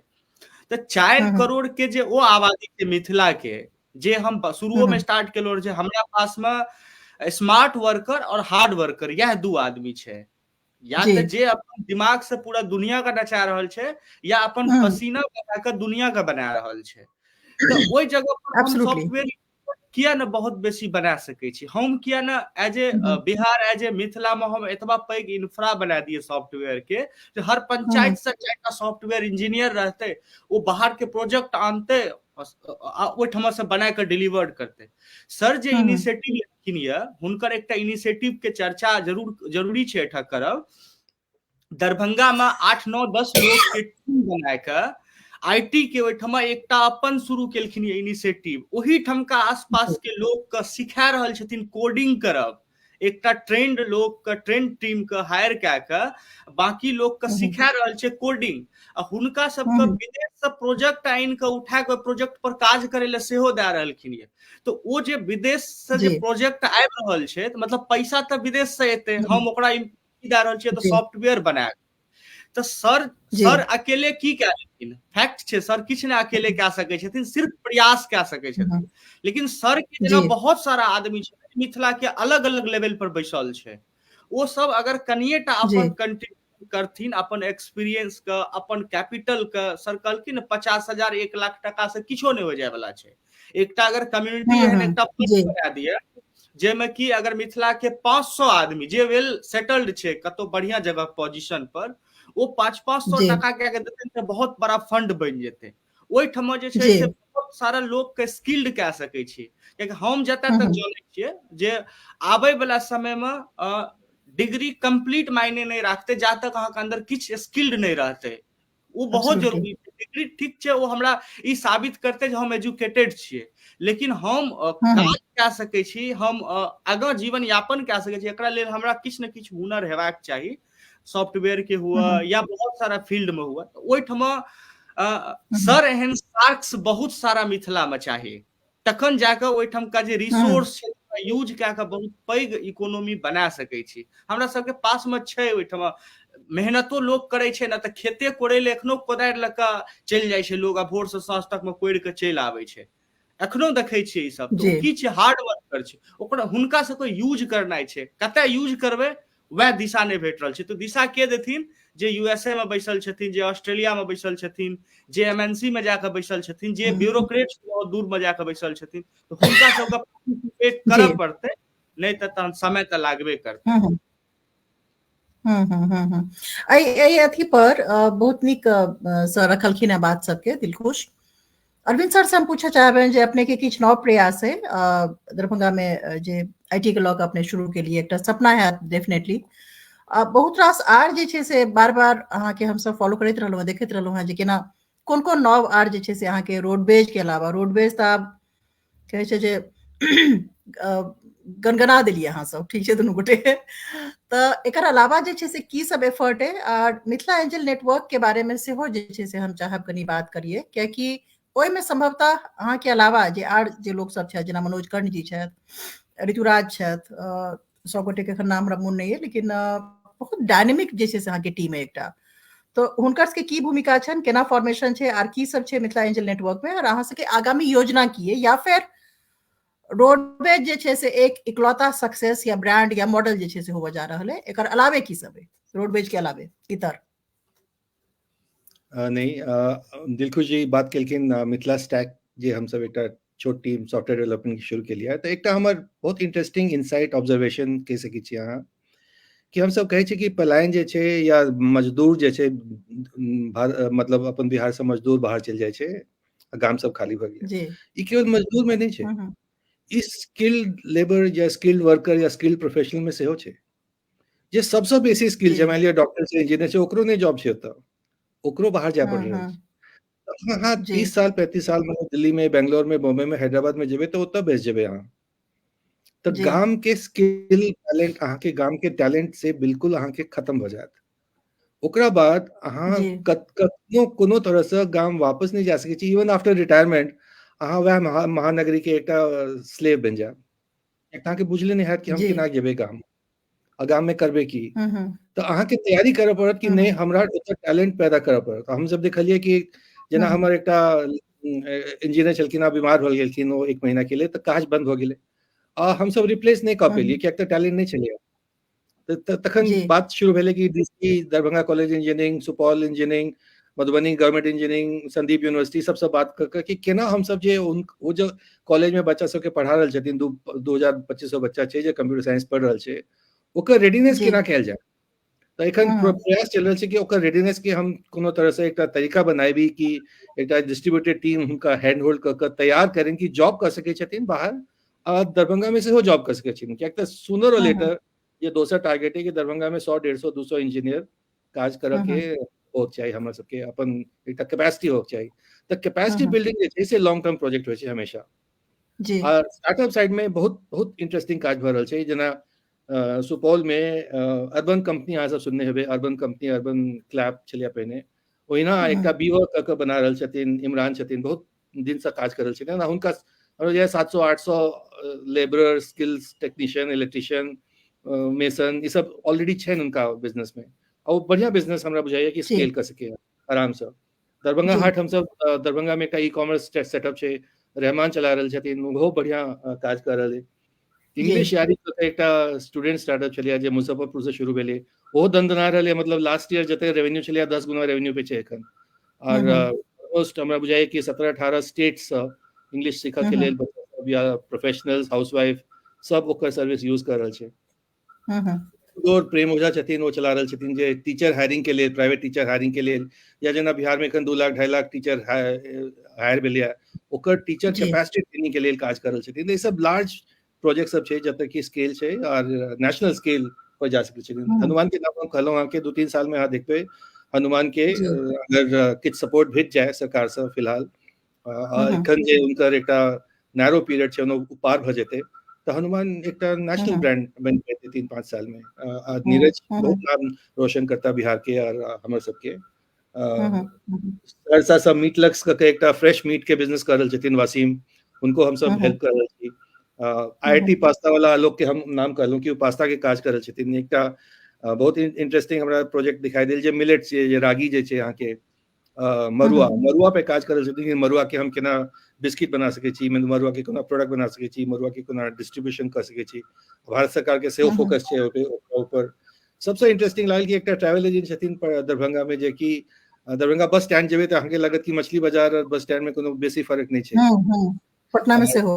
हाँ, तो वो एकटा काज कर रहल छथिन कि हम बस में टिकटिंग के, बस में शेड्यूलिंग के, बस के ऐप बनाकर सबके इन्फॉर्मेशन केना दऽ सकै छी। एखने आई बात भेल छला कि एकटा फार्मा के काज कर रहल छथिन कि फार्मा में केना हम सब 70,000 रिटेलर, करीब 70-75,000 रिटेलर बिहार में छै, तो ओकर बाइंग, ओकर कंसोलिडेशन, ओकर डिस्ट्रीब्यूशन के सब केना कर सकै छी। तो ई 15-16 टा स्टार्टअप के एकटा कोहोर्ट छै जेमे हम सब काज कर रहल छी। धीरे-धीरे कियाक तऽ ट्रांसपोर्टेशन के मार्केट सेट छलियै, दिलखुश के बुझल छलियै, और एकटा जखन अहाँ के 40% मतलब 1000 रुपया बेच जाइए एकटा राइड पे, तो डेफिनेटली एकटा ह्यूमन अपील ओतऽ अबै छै।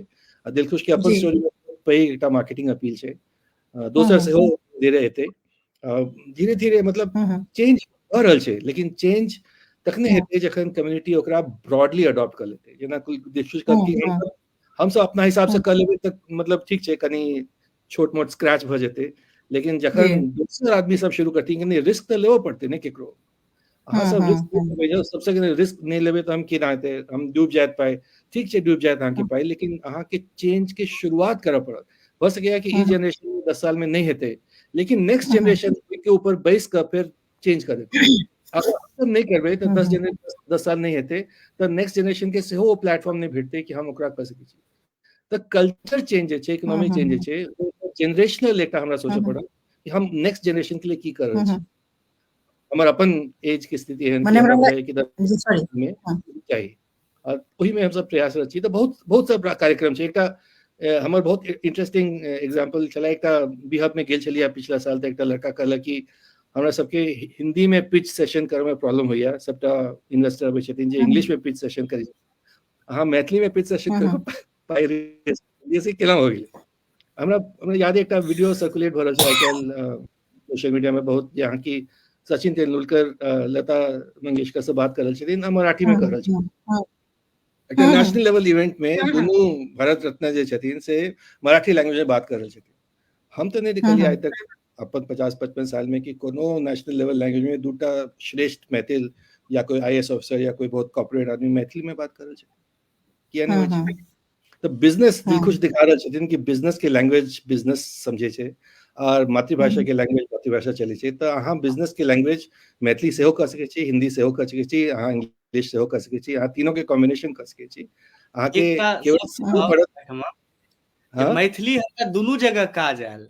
पहिलुक पिच मैथिली में भेले, ओहियो ठमा रोडवेज सक्सेस भेले, आ शार्क टैंक के मंच पर जे छै से ओकर हमर सबके लास्ट जे वर्ड रहे ओ मैथिली में रहे, ओहि ठाम सक्सेस भेले। तऽ मातृभाषा एठमा सक्सेस के एकटा हम मानै छियै जे ओहिठाम बहुत भूमिका छै। बस हम वही पर आवे वाला रही। हमर तऽ एजेंडा जे छै से भाषा के लऽ कऽ रहैया और हम ओतऽ आवे वाला रही। दूटा गप संगे आवे वाला रही जे जतेक एकटा अपेक्षा छन सबटा जनक से अहाँ सब लगे हॉल चलबेबे करबेन, हॉर अहाँ सब बिना चलबेने नहीं रहे वाला छी। ठीक छै, बढ़िया है, सबके अपन अपन हॉर उठेबाक चाहिए और चलेबाक चाहिए, घाटा नफा ई सब कनिकटा ऊपर उठ कऽ, ठीक छै, फेयर एनफ। दोसर जे मैथिली जे छै ओ एकटा मात्र साहित्य के भाषा छै, सॉफ्ट भाषा छै, ठीक छै, एकटा कल्चरल जे छै से ओकर टिंज छै या कल्चरल यूटिलिटी छै। तो सबसे ऊपर उठ कऽ जे हमेशा से हमर माननाइ रहल या बहुत रास लोक सबके बुझनाइ छै जे जहन अहाँ अपन मदर टंग में मातृभाषा में जहन अहाँ गप करै छी जाहिमे अहाँके जे कम्फर्ट अइ, एकटा बिजनेस के भाषा जे छै, व्यापार के भाषा जे छै से सेहो बनि सकै छै। और खास कऽ कऽ जे छै से मिथिला एंजल नेटवर्क और अहाँ सबके जे हमरा लगे विश्व में पहिल एहन इंस्टेंस रहे, हम पता केलहुँ और कोनो एहन नहीं छै जाहिमे एकटा जकरा हम सब बड़ा क्लेवरली पुट करै छी स्थानीय भाषा। हम तो खैर एकरा क्लासिकल लैंग्वेज कहै छी अपन मैथिली के। स्थानीय भाषा में गप कऽ कऽ 46 लाख 50 लाख के आसपास पैसा जे छै से फंड रेज के लिए, huge credit, huge staff, fine. और ओ जे कनेक्ट छै, ओ जे मैथिल डायस्पोरा के जे कनेक्ट छै, आई भाषा केना अपन साहित्यिक दायरा से निकल कऽ अपना आप के एकटा टेक्निकल लैंग्वेज, एकटा बिजनेस के लैंग्वेज जे छै से सेहो अपना आप के साबित कऽ सकले, बहुत पैघ जे छै से ई बात भेल, बहुत पैघ बात भेली। अरविंद जी, अहाँके निराशा कनि कम हेबाक चाही, कनि मधुरता आनियो, हॉल चला लेता, सब चला लेता, हम कह देलिए ना। नहीं ई तो बिल्कुल जायज बात है। और हम सब जे पहिने बात केलिए कि आइ काल्हि मैथिली सांस्कृतिक मंच से इकोनॉमी स्टार्टअप के बात भ रहल छै, तो मैथिली में भ रहल छै ने। तो ई तो क्लियर छै कि अहाँ के मैथिली लैंग्वेज अहाँ के ओहि में एनेबल कर रहल है।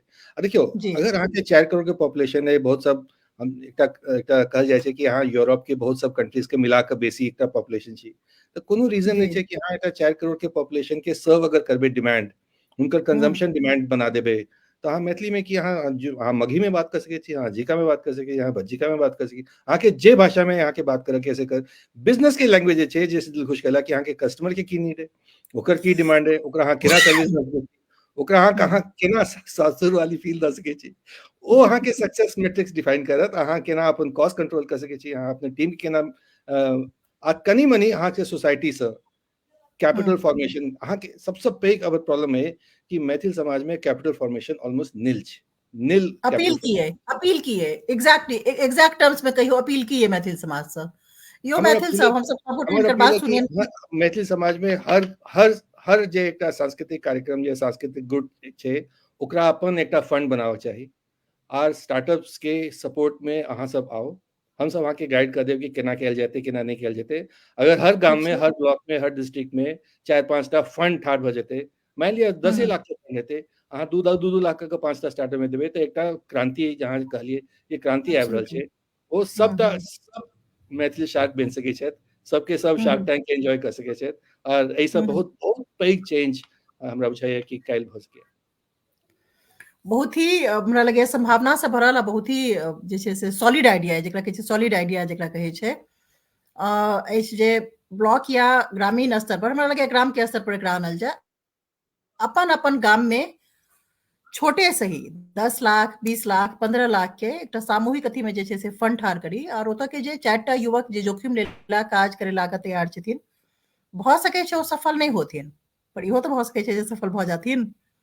तऽ ई जे एकटा रिस्क छै, ई जे एकटा जोखिम छै, ई जे एकटा आशा छै, एकटा पॉजिटिव आउटलुक छै, ताहि संगे जे छै से मिथिला एंजल नेटवर्क के संस्थापक आ ताहिमे हुनकर शिष्य पूरा जे छै से मुड़ी हिला हिला के एकदम जे छै से अभिभूत छथिन जे नहीं बहुत नीक आइडिया छनि गुरुजी के।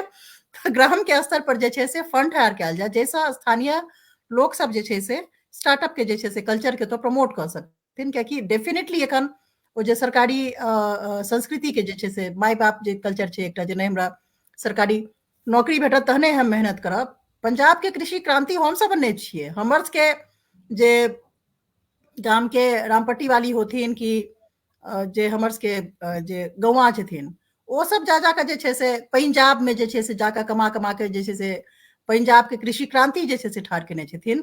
तऽ आब क्रांति जे छै से वापस लौटेले है, पोस्ट में लिखे छथिन revolution is on the way. ताहि दुआरे ओ क्रांति के जे छै से अपन प्रदेश में अपन स्थान पर आने वाला जे छै से के स्पिरिट के जे छै से हमरा लगे हमरा सबके कतौ ने कतौ जगेबाक चाही, ऊपर बात करबाक चाही।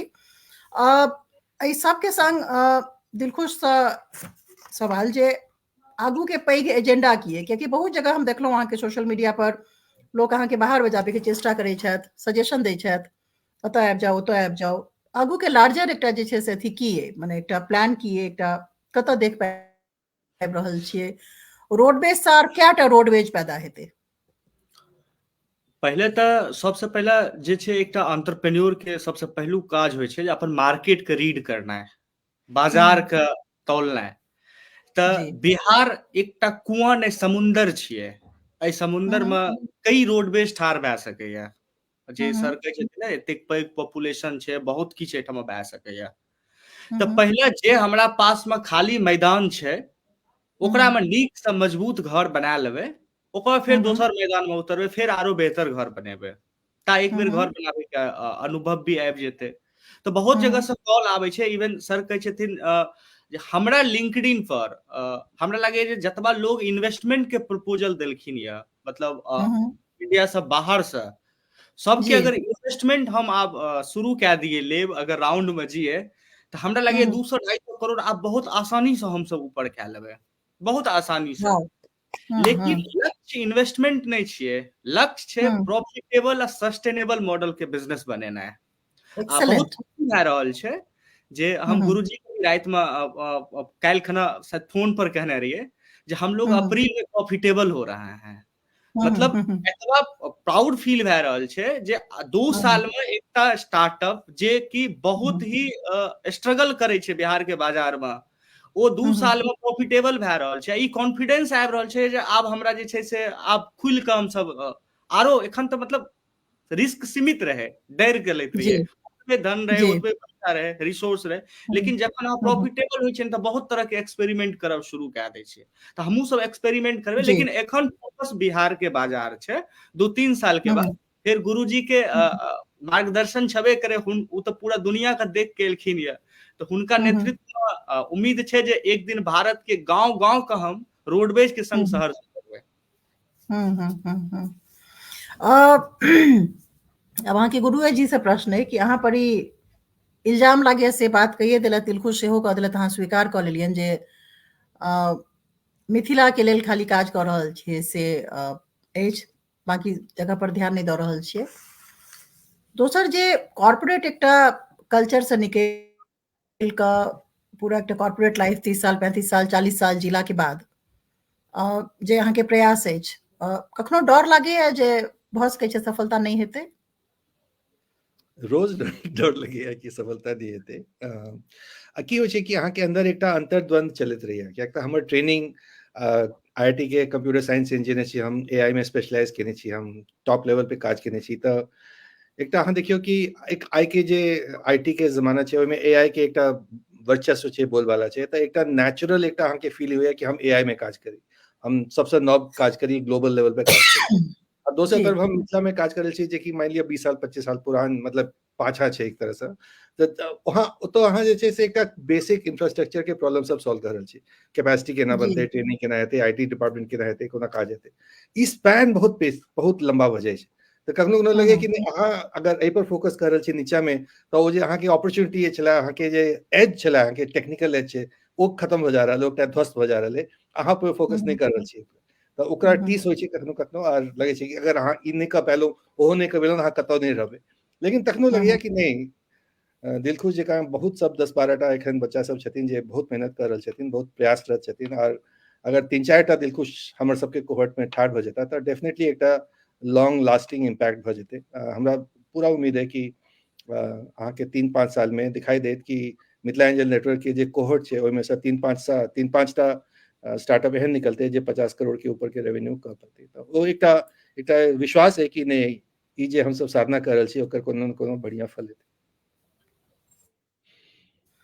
बहुत सुनि कऽ हार्दिक हमरा ओ दिन याद आबि रहल अइ जतऽ यूएई में रहै छथि पद्मनाभ कुमार, पद्मनाभ नाम छनि हुनकर, अपने सब गोटे के लोक छथि, सुपौल सहरसा से छथि, और धैर्यकांत झा जी यूएई में एखन जे छै से क्यू स्टील के जे छै से फाउंडर छथि, बहुत सफल, बहुत ही सादगी से भरपूर आदमी। याद अछि जे 2020 के आसपास जे छै से हमसब लिटरेचर फेस्टिवल के जहन मंत्रणा सब करैत रहिए, बात सब करैत रहिए, तो ओ दुनू गोटे आर हमरा लगैया बाहर रहे वाला प्रत्येक ओ एकटा गिल्ट से भरल छै जे हमरा सबके इम्हर जे छै से एकटा नव इकोसिस्टम के बात करे के, अपना आप के समर्थ बनाबे के तरफ बढ़े के पर्याप्त चर्चा भऽ रहल छलैया, सबटा योजना सब बनि रहल छलैया, ताहिमे हमरा लगैया पहिल बेर हम दिलखुश के तरफ उन्मुख भेल रहियनि, कियाकि हुनकर सफलता के ऑलरेडी जे छै से आर्यगो कैब के अथी बाजि रहल छलनि हेँ। और ताहिमे जे छै से तहन अरविंद झा सर जे छै से एकरा ज्वाइन केने रहथिन, और एकटा बहुत फोर्स हमरा सबके महसूस भेल, एकटा लागल जे बहुत पैघ आदमी जिनका देश दुनिया के बहुत एकटा विस्तृत जे छै से हुनकर कैनवस छनि, दायरा छनि, ओ जहन इम्हर देख रहल छथिन तऽ एकटा प्रेरणा सेहो भेटै छै, एकटा आशा जगै छै, जे हमरा लगै छलै जे एकटा पागल हमही छी जे सब किछु छोड़ि कऽ बाकी अथी कऽ कऽ गाँव चलो गाँव में ई करे के छै ओ करे के छै। एक दूटा पागल जे छै से हमरा लगैया जे छै से अबै देखाई पड़ला, सबके कहि रहल छी, कुमार पद्मनाभ के सेहो कहि रहल छी, धैर्यकांत के सेहो कहि रहल छी, अरविंद सर के सेहो कहि रहल छी, क्षमा चाहब। लेकिन हमरा लगे ई पागलपन में, ई क्रांति आने के जे दिलखुश कुमार के जे जुनून छै, एकटा सफल वेंचर के छोड़ि कऽ दोसर सफल वेंचर करे के शुरुआत के जोखिम उठाबे के जे एकटा शक्ति छै, ओ कतौ से ई तय नहि करे छै जे हमरा लगैया जे आशा छनि एखन अरविंद जी के जे किछु नीके हेतै, बढ़िया हेतै, टीस छनि, डर लागै छनि, क्रोध सेहो छनि, पर लागै छनि जे नहि किछु नीके हेतै, हमरो वएह लगैया। और ई आई सुनि कऽ एकटा कहै छै रिअफर्म केनाइ, हमर जे एकटा आशा छलै ओकरा रिअफर्मेशन, जे मेघडम्बर के जे एकटा मेघ के जे हमसब बात केने रही या कल्पना केने रही, हमसब तऽ बस कल्पना कऽ सकै छियै, बात कऽ सकै छियै, पर ओकरा सही कऽ कऽ देखाबे ला दिलखुश कुमार के हुनकर गुरु के जे छै से एहि जोखिम लेला, एहि जोखिम के एकटा वातावरण के बहुत नेचुरलाइज करेला, जे it's natural to take risk, fine, एकटा नव मैथिल संस्कृति के बात करेला, जाहिमे जे छै से मिथिला एंजल नेटवर्क जे छै से 46 लाख जे छै से मैथिली बाजि कऽ आत्मविश्वास के संग, डिग्निटी के संग ठाढ़ करे छै, और आगू के रास्ता सेहो प्रशस्त देख पाबि रहल छी। दुनू गोटे के जे छै से बहुत बहुत धन्यवाद।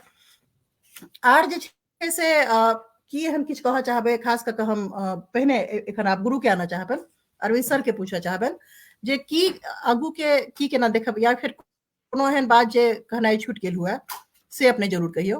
बहरहाल आईटी के जे पॉलिसी अपने के जे नज करे से, या अपने के जे लगातार कहला से जे छै से अथी भेलै, ओ बहुत पैघ हमरा लगैया एकटा परिवर्तन एलै, जे राज्य सरकार के रिसेप्शन के तरफ देखाबै छै, जे अहाँ बाजै छियै, कहै छियै, जकरा तरफ इंगित करै छियै, काज करै लए ओ सब तैयार छथिन। ई हमरा सबके शुक्रगुजार जरूर हेबाक चाही। अब आगू के देख रहल छियै, की केना देख रहल छियै?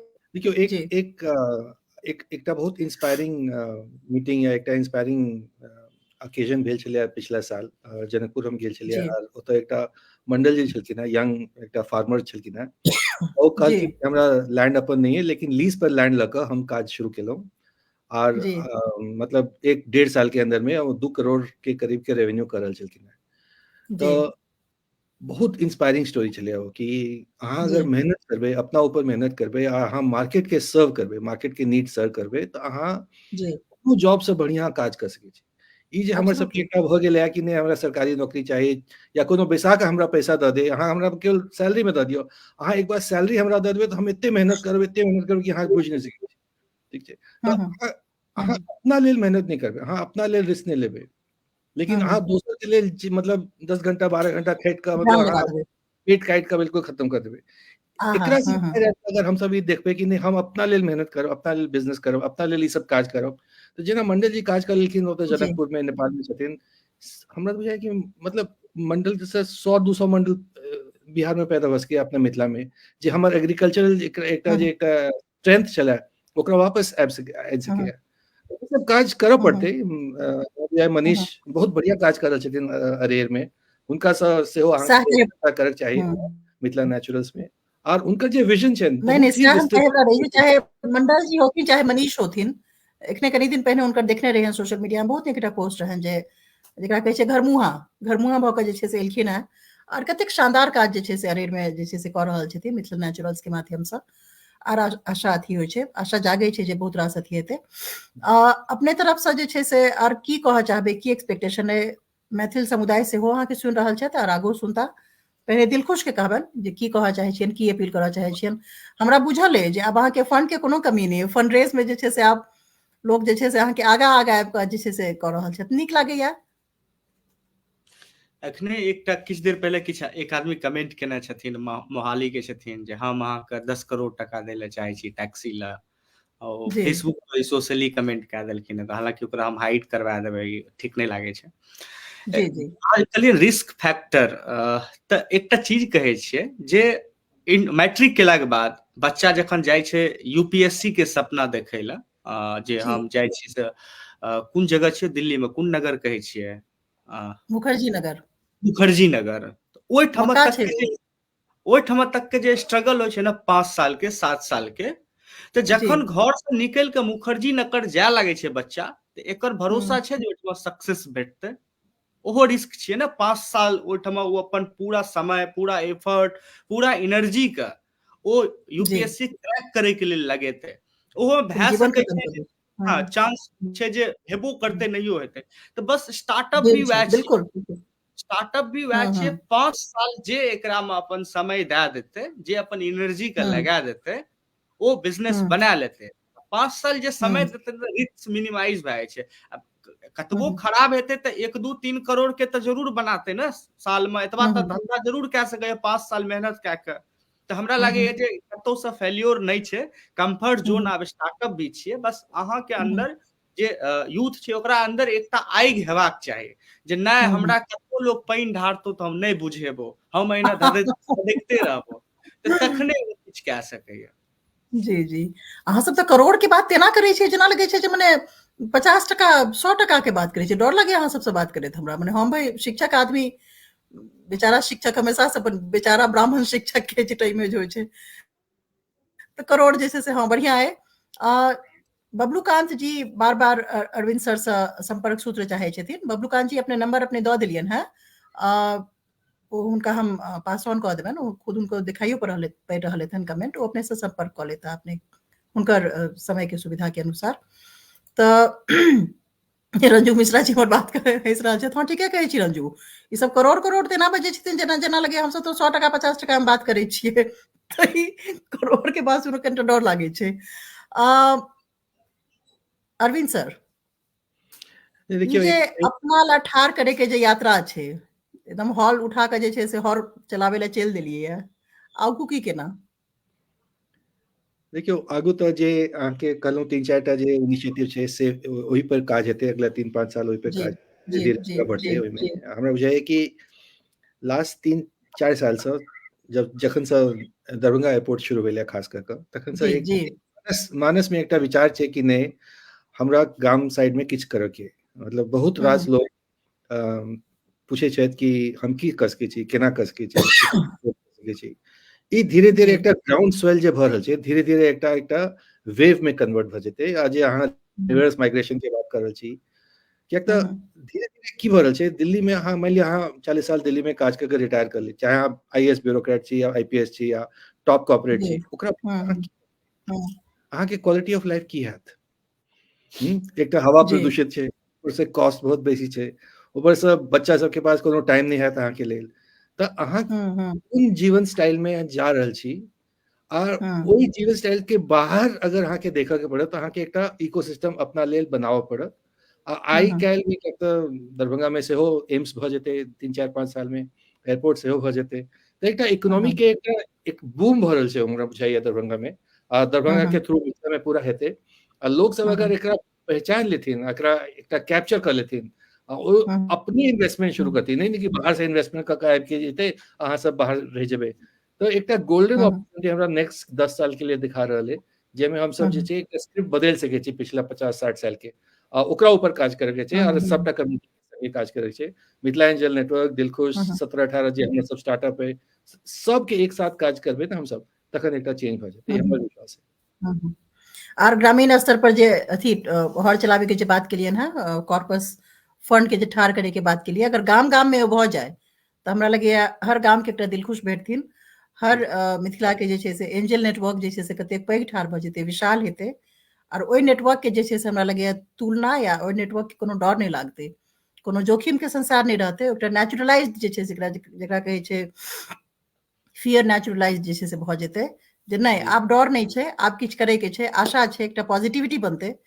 आर किछ अपने सब कहऽ चाहे छियै? नहीं आइ के लिए इतना ही, एते बस भ गेलै, मतलब कनी बेसी भ गेलै। नहीं हम आब अहाँ दुनू गोटे के जे छै से जे हमरा सब सने सब गोटे जुड़ल छथि, बनल छथि, आग्रह इएह करबनि जे बात अपने सब कऽ रहल छी, ठीक कहलखिन, एकटा बात पर जाय चाहब, अपन एकटा संस्मरण के संग जे छै से वार्तालाप के बातचीत के खत्म करऽ चाहब, जे ट्रेन में कतौ जा रहल छलहुँ हेँ, तऽ एकटा हमर बगल वाला सीट पर जे छै से एकटा बालक छलथि, 25-27 साल उम्र हेतनि, दिल्ली में कतौ दर्जी के काज करै छलथि हेँ, और हुनकर छलनि हेँ जे दर्जी के काज छलनि हेँ, हुनकर गपशप होबऽ लागल, हुनका बातचीत करैत करैत करैत हम पुछलियनि जे अहाँके घर पर की सब अइ? तो घर पर जे छै से बहुत रास हुनका जमीन छलनि हेँ, घर छलनि हेँ, आ दिल्ली में ओ 8x8 के कमरा में जे छै से रहै छलथि हेँ।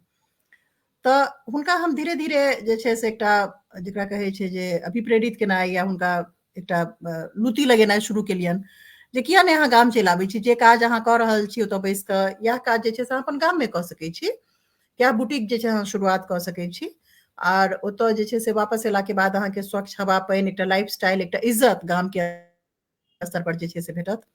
और मोहम्मद इस्माइल नाम छलनि हेँ हुनकर, हमरा एखनो याद अइ, राजनगर के पास के गाम के छलखिन हेँ। वो हमर फोन नंबर लेने रहत, बहुत साल के बाद, हमरा लगे 2 या 3 साल के बाद अचानक से नंबर सेव नहीं रहा, नहीं बुझलियनि जे के बात कर रहल छथि। ओ हमरा फोन कऽ कऽ कहला जे हम बाजि रहल छी, ट्रेन में भेटल रही अहाँके मोन नहीं हैत? हम कहलियै नहीं याद आबि रहल अइ, कहू। तऽ कहला हम गाम वापस चलि एलहुँ 1 साल पहिने, हम चलि एलहुँ एक बरख पहिने, आ खूब नीक काज ओतऽ कऽ रहल छी, माय लग रहितो छी, परिवार सब नीक से रहि रहल है, खूब नीक जिंदगी जे छै से नीक लागि रहल है एतऽ गाम में, आ गाम वापस एलहुँ हेँ तऽ कैटा लोक के जे छै से रोजगार उठा कऽ देलियनि हेँ। ई हमरा लगैए जे एग्जैक्टली यह चाही रहे हमरा, या हमर जे वार्तालाप के या हमर जे उद्देश्य छले, हमसब तऽ बस जेकरा कहै छै चिंगारी कनि कनि कतौ कतौ लगा सकै छी, ओकर बियॉन्ड तऽ जे छै से स्टार्टअप गुरु छथिन अरविंद जी, या जे अपन पूरा मेहनत पर जे छै से टेक उठेने छथिन दिलखुश कुमार, नीरज, मनीष आनंद, नेपाल से मंडल जी, ई सब तमाम ओ लोक छथिन जे अपन मेहनत से, अपन खून से, अपन पसीना से जे छै से एकटा इकोसिस्टम के ठाढ़ कऽ रहल छथिन, जे हमरा सबके भरोस दऽ रहल छै जे काल्हि नीक हेतै।